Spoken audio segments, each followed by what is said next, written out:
Enterprise Garmin DriveSmart 51LMTHD. I will explain that piece of tape in a moment. What is this? What does Enterprise mean? Well, Enterprise means for police and fleet use. This one was for a rental car company, so it shows Alamo, Enterprise, and National, and so on. And that is an icon I cannot get rid of, but I can hide it by putting it to the third row, so it's really not that much of a bother. Now, I will explain the best part about having one of these, and then the worst parts. We'll start with the good stuff first. This is why I have a piece of tape here, so it doesn't show where my house is. Okay. This is one of only 3, I believe, 5-inch models that has Galileo and GPS. So what's the advantage of that? Well, if the GPS grid has a momentary outage, Galileo will pick up the slack, so to speak. That's what the purple ones are for. So you have GPS satellites and you have Galileo satellites. Where this makes the most sense is for a backup in case of the GPS outage, which you don't have to think about. In theory, this also makes it better for deep city driving, such as in urban canyon areas, as they are called. And reliability should be increased somewhat. By a lot, I don't know. But anyway, let's get out of there. Take that off.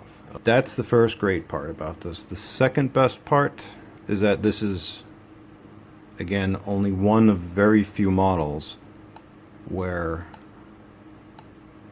I have portrait mode with Galileo. So that means I can do vertical or horizontal, which you cannot do with the DriveSmart 55. This one and the only other 2 models I know of that can do this are the Drive Lux, with Galileo that is, are the Drive Lux 51 and the DriveSmart 51 LMTS.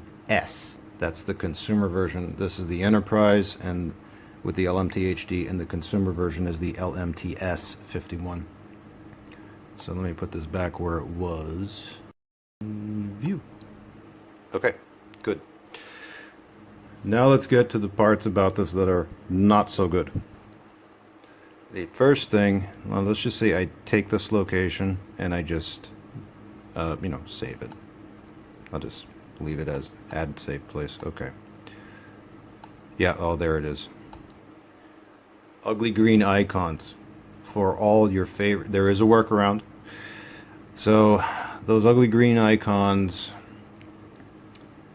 even if you go to map and vehicle and map layers and disable up ahead places, it doesn't matter. They still show up. The workaround, it is the same as the $25.99 as I showed before. Tap, back. Now it's gone. Good. So it is a defeatable annoyance. That's good. That's very good. There's 2 other annoyances about this. Let me just hit a location here. We'll do some shopping at a department store somewhere with some distance to it. We'll go to TJ's. Oh, I'm glad that came back up. I'll show you again. So if I do this, I get my turns enabled and tap, gone. Okay, good.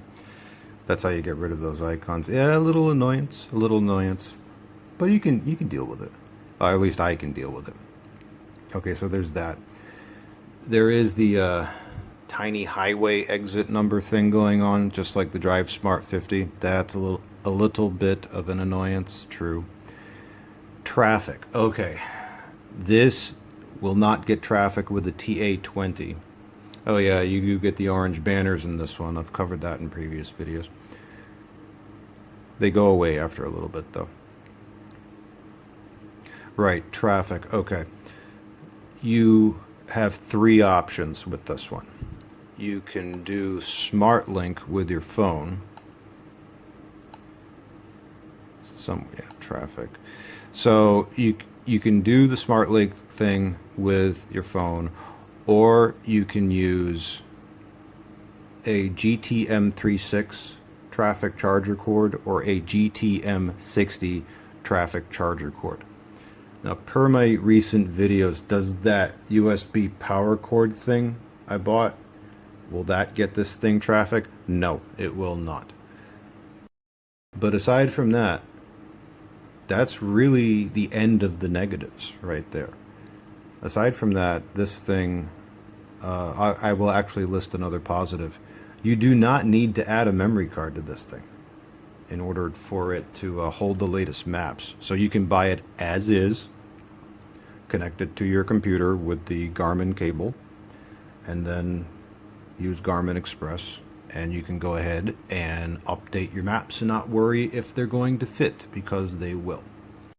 For power, yeah, you need to get a GTM36 or a GTM60. If you don't care about the traffic reporting, then you can use any Garmin power supply, 12 volt, and it will work. Or you can use that one that I covered in just the previous video to this one. If you wanted to use that USB cable to power this thing, that's what's powering this right now. And yes, it totally works. You just don't get traffic, FM traffic, that is. Although you could use your phone for that. You could use Garmin Smart Link, and it would work. Now, another big air quotes on this one, benefit of this is, and you saw it a moment ago, yeah, it has Wi-Fi. It does. So you could update this with Wi-Fi. I did not attempt it with this one because I don't. If you've seen my previous videos, you know I don't trust the Wi-Fi to update these things. I just connect it with the wire so I can get everything that I need to get and just make it work, and it works. The display, crisp and good. Vertical or horizontal, easily daylight readable, not a problem with this. It's the cheapest way to get a Garmin with Galileo, is you get the 51LMTHD. And even though this is not my favorite model by far, it's not. I just like the fact that I can do horizontal or vertical and have Galileo and GPS all at once. Overall, touchscreen response is good. It grabbed a GPS signal, no problem. I can add a micro SD up to 32 gigs in this if I want to. I don't have to, but I could if I wanted to. It's familiar to me, easy enough to get around in it. It's got all the standard stuff. You got your address search, you got your category search, and all the other stuff I've covered in my previous videos. More or less, this is almost identical to the DriveSmart 50 LMTHD. Also, if I were traveling, because I don't like using my phone for navigation, I just don't. This is the one I would bring with me. If I was gonna, I would use it for its intended purpose, to be put in a rental car. I'd put it in a rental car, I would take a GTM60 cord along with me, and yeah, I would use this because it's not new, not that, relatively speaking, not that expensive. Nice to have.